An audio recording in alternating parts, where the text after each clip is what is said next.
Hygiene habit.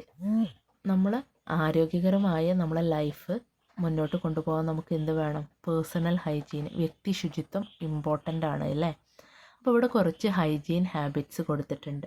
അപ്പോൾ അതിൽ ശരിയായത് ടിക്ക് ഇടാനും റോങ് ആയത് റോങ് ഇടാനുമാണ് പറഞ്ഞിട്ടുള്ളത്. അപ്പോൾ നമുക്ക് നോക്കാം. Wash hands only after meals. ഭക്ഷണശേഷം മാത്രം കൈ കഴുകുക എന്ന് പറയുന്നത് അത് ഫോൾസ് ആണ് അല്ലേ? തെറ്റാണ്. എന്താ? ബിഫോർ ആൻഡ് ആഫ്റ്റർ, ഭക്ഷണത്തിന് മുന്നും ശേഷവും നമ്മൾ എന്ത് ചെയ്യണം? കൈ കഴുകണം. Brush teeth every night after meals.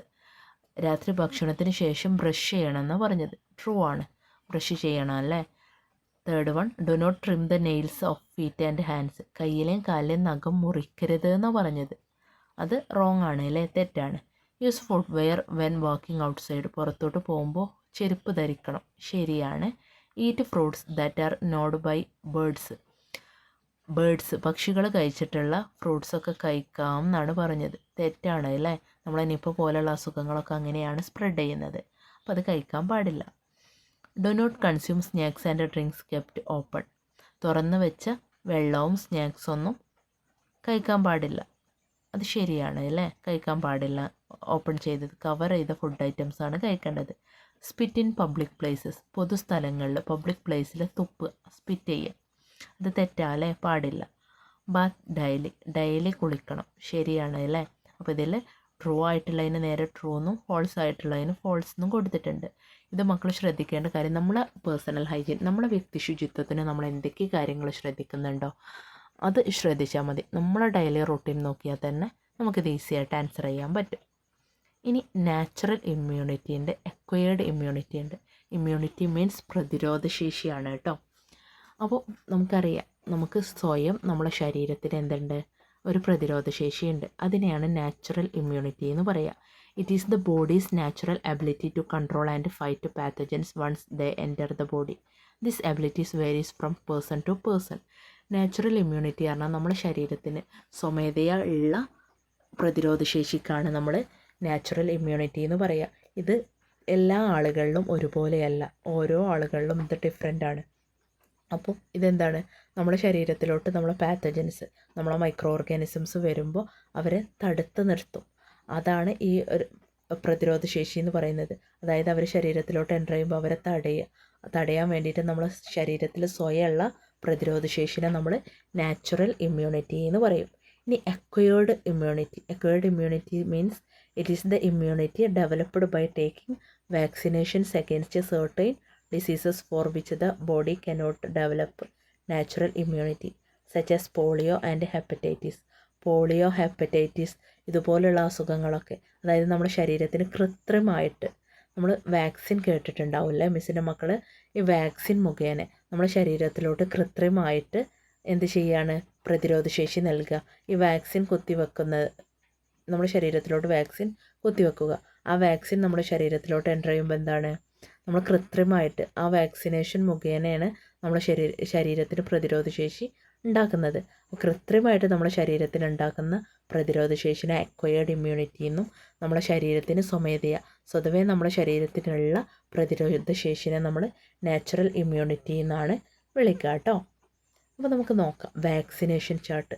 നമ്മളൊരു കുഞ്ഞ് ജനിച്ചു കഴിഞ്ഞാൽ അവർക്ക് എടുക്കുന്ന വാക്സിനേഷൻ ഏതൊക്കെയാണെന്ന് നോക്കാം. ഈ വാക്സിനേഷൻ എന്താ? അക്വയേർഡ് ഇമ്മ്യൂണിറ്റിയാണ്. നമുക്ക് കൃത്രിമമായിട്ട് നമ്മുടെ ശരീരത്തിലോട്ട് കുത്തിക്കയറ്റുകയാണ്. അപ്പോൾ നമുക്ക് നോക്കാം. BCG, bacillus Calmette Guerin. എന്താണ്? അതാണ് BCG ഒരു കുട്ടി ജനിച്ച് കഴിഞ്ഞാൽ നമ്മൾ എടുക്കുന്നതാണ്. At the time of birth, ജനിക്കുന്ന സമയത്ത് നമ്മൾ എടുക്കുന്നതാണ് കേട്ടോ. ഇനി OPV, oral polio vaccine. Hepatitis B, FIPV, polio vaccine fractional dose. RVV, rota virus vaccine. അപ്പോൾ നിങ്ങൾ ശ്രദ്ധിക്കുക, ഈ ഒരു പിക്ചറിൽ നമുക്ക് ഓരോന്നും കൊടുത്തിട്ടുണ്ട്. At the time of birth, ജനിച്ച സമയത്ത് OPV, BCG, Hep B, ഈ മൂന്നെണ്ണമാണ് എടുക്കേണ്ടത്. 6 വീക്ക് ആകുമ്പോൾ OPV1, RVV1, pentavalent 1, FIPV1, PCV1. ഇനി 10 വീക്ക് ആകുമ്പോൾ OPV1, OPV2, RVV2, പെൻറ്റാവാലൻ്റ് 2. ഇതിൻ്റെയൊക്കെ ഫുൾ ഫോം ഇവിടെ ഉണ്ട് കേട്ടോ. ആ ഫുൾ ഫോം മസ്റ്റായിട്ട് അറിഞ്ഞിരിക്കണം. ഇനി 14 week OPV3, RVV3, pentavalent 3, FIPV2, PCV2. ശ്രദ്ധിക്കുക, ജനിക്കുന്ന സമയത്ത് പിന്നെ അടുത്ത വാക്സിൻ 6 വീക്ക് ആകുമ്പോൾ, പിന്നെ 10 വീക്ക് ആകുമ്പോൾ, പിന്നെ 14 വീക്ക് ആകുമ്പോൾ, അത് കഴിഞ്ഞിട്ട് നെക്സ്റ്റ് 9 മന്ത് ആകുമ്പോഴാണ് MR1, PCV booster, vitamin A, FIPV3. അപ്പോൾ PCV എന്താ?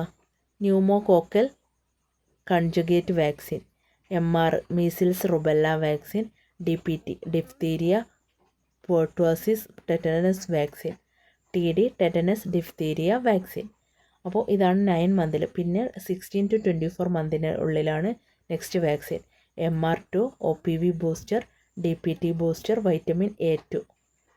പിന്നെ 5 to 6 ഇയേഴ്സിനകത്താണ് DPT ബൂസ്റ്റർ 2. 10 ഇയർ ആകുമ്പോൾ TD1, 16 ഇയർ ആകുമ്പോൾ TD2. അപ്പോൾ ഒരു കുഞ്ഞ് ജനിച്ച് 16 വയസ്സ് വരെ അവർക്ക് വാക്സിൻ ഉണ്ട്. അപ്പോൾ ഏതൊക്കെ ഏജിൽ ഏതൊക്കെ വാക്സിനാന്നുള്ളത് ശ്രദ്ധിക്കണം. അത് ഏതൊക്കെ അസുഖത്തിനുള്ളതാന്നുള്ളതും നമ്മൾ നോട്ട് ചെയ്യണം കേട്ടോ. അപ്പോൾ നിങ്ങളത് ഏതാണ്, ഇപ്പോൾ നിങ്ങളെ ഏജിലുള്ളത് ഏത് വാക്സിനാണെന്ന് ചോദിക്കും. അപ്പോൾ 10 ഇയർ ആകുമ്പോൾ എന്താ? TD1. TD പറഞ്ഞാൽ എന്താ? ടെറ്റനസ് ഡിഫ്തീരിയ വാക്സിനാണ്. അപ്പോൾ നിങ്ങളെ ഏജിലുള്ളവരടിക്കുന്നത് TD1 ആയിരിക്കും. അപ്പോൾ ഇത് ഓരോ ഏജിലുള്ളതും ചോദിക്കാറുണ്ട്. നിങ്ങളെ ഏജിലുള്ളത് പ്രത്യേകം എടുത്ത് ചോദിക്കും കേട്ടോ. അപ്പോൾ TD1 എന്നുള്ളത് നോട്ട് ചെയ്യുക. ഈ ഒരു ടേബിൾ വെരി വെരി ഇമ്പോർട്ടൻ്റ് ആണ്, ശ്രദ്ധിക്കുക.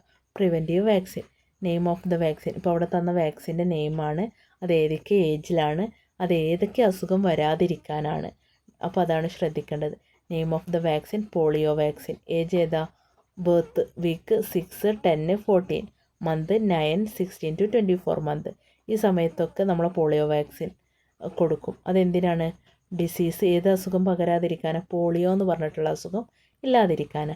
ഇനി ഹെപ്പ് ബി, അറ്റ് ബർത്ത്, ജനിക്കുന്ന സമയത്താണ് ഹെപ്പ് ബി കൊടുക്കുന്നത്. ഹെപ്പറ്റൈറ്റിസ് ബി എന്ന് പറഞ്ഞിട്ടുള്ള അസുഖം വരാതിരിക്കാൻ.